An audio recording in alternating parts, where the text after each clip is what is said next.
Assalamualaikum warahmatullahi wabarakatuh. Perkenalkan, nama saya Chelsea Altofunisa dengan NIM 25002080. Dosen pengempu yaitu Dr. Hanif Al-Qadri, SPD MPD, dengan mata kuliah Komunikasi Organisasi. Saat ini saya akan menjelaskan tentang konsep-konsep komunikasi organisasi, dan yang pertama saya jelaskan yaitu mengenai pengertian komunikasi organisasi. Sederhana, komunikasi adalah proses penyampaian ide, pikiran, atau yang sering kita sebut dengan informasi. Terjadinya interaksi antara dua belah pihak sehingga informasi tersebut sampai kepada lawan bicara.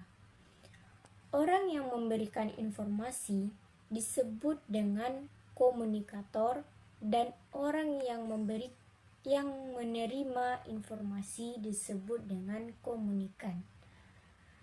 Komunikasi efektif adalah ketika pesan yang tadinya disampaikan oleh komunikator sampai kepada komunikan tanpa adanya perubahan atau penambahan informasi. Yang kedua yaitu proses terjadinya komunikasi. Proses komunikasi tidak akan lepas dari yang namanya gangguan yang akan menyebabkan pesan tersebut akan berubah. Model yang digunakan untuk proses komunikasi rentangannya yaitu 48 sampai 50.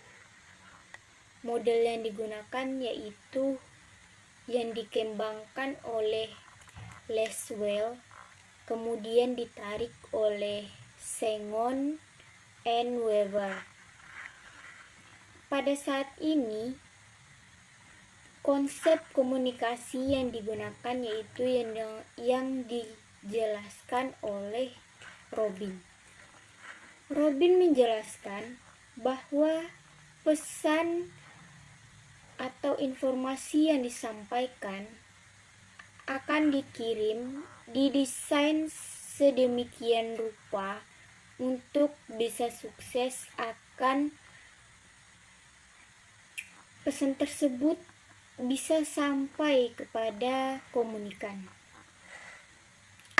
Pada proses pendesaian, komunikator mulai merangkai dan mereka-reka mau diapain informasi tersebut agar mudah dipahami. Proses ini disebut dengan penyandian. Keberhasilan komunikasi berada di tangan komunikator. Pada proses-proses yang ada, pasti ada gangguan, seperti gangguan faktor alam, ruang yang terlalu luas, sehingga terjadi miskomunikasi. Keberhasilan sangat ditentukan oleh kehebatan dan kepiawaian proses penyandian pesan.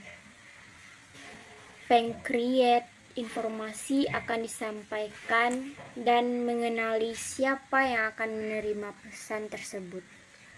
Jika ini sudah tercapai, maka tidak akan ada masalah dalam proses komunikasi. Yang ketiga yaitu unsur-unsur dari komunikasi organisasi. Ada banyak sekali unsur dalam komunikasi organisasi. Yang pertama yaitu komunikator. Seperti yang telah saya tadi, komunikator adalah orang yang menyampaikan informasi atau pesan kepada komunikan. Yang kedua adalah pesan. Menurut teori ilmiah, pesan adalah produk fisik aktual dari penyampaian oleh komunikator, bisa berbentuk tulisan, gerakan, atau verbal ekspresi wajah. Yang ketiga yaitu saluran, perantara atau media yang dipakai dalam menempuh perjalanan pesan yang disampaikan.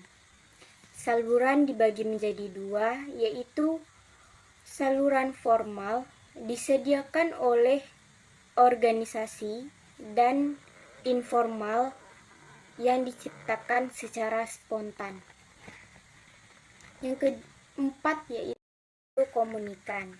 Komunikan adalah objek yang menjadi sasaran tempat pesan yang akan disampaikan, yaitu orang yang menerima pesan dari komunikator. Yang kelima yaitu gangguan. Gangguan termasuk pada unsur dalam komunikasi organisasi. Gangguan mewakili berbagai bentuk hambatan dari komunikasi yang mengacaukan kejelasan pesan, sehingga gangguan itu menjadi sumber terjadinya miskomunikasi. Yang keenam yaitu umpan balik, sarana pengecekan apakah pesan sudah diterima seperti dimaksudkan atau diharapkan oleh komunikator. Keempat yaitu tujuan komunikasi organisasi. Komunikasi ditujukan untuk membangun pengetahuan, membentuk sikap, membentuk pendapat atau tingkah laku antara seseorang atau kelompok dalam rangka merubah pikiran, merubah paradigma, merubah wawasan, merubah informasi, sehingga ada efek tertentu.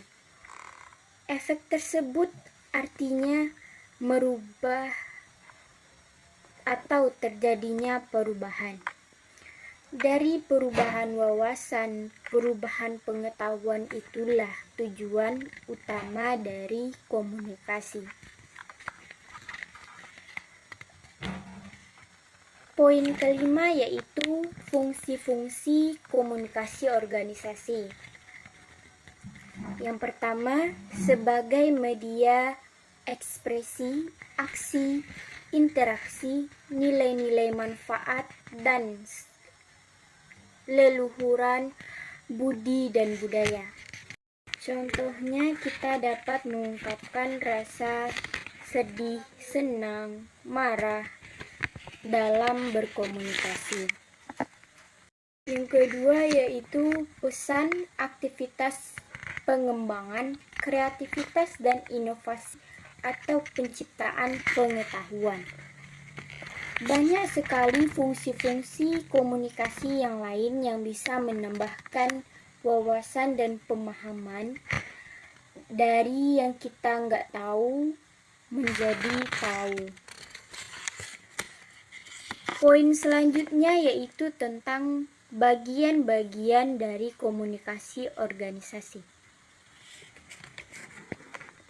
Pertama yaitu mengubah persepsi sikap dan perilaku, termasuk mempengaruhi persepsi sikap dan perilaku orang lain.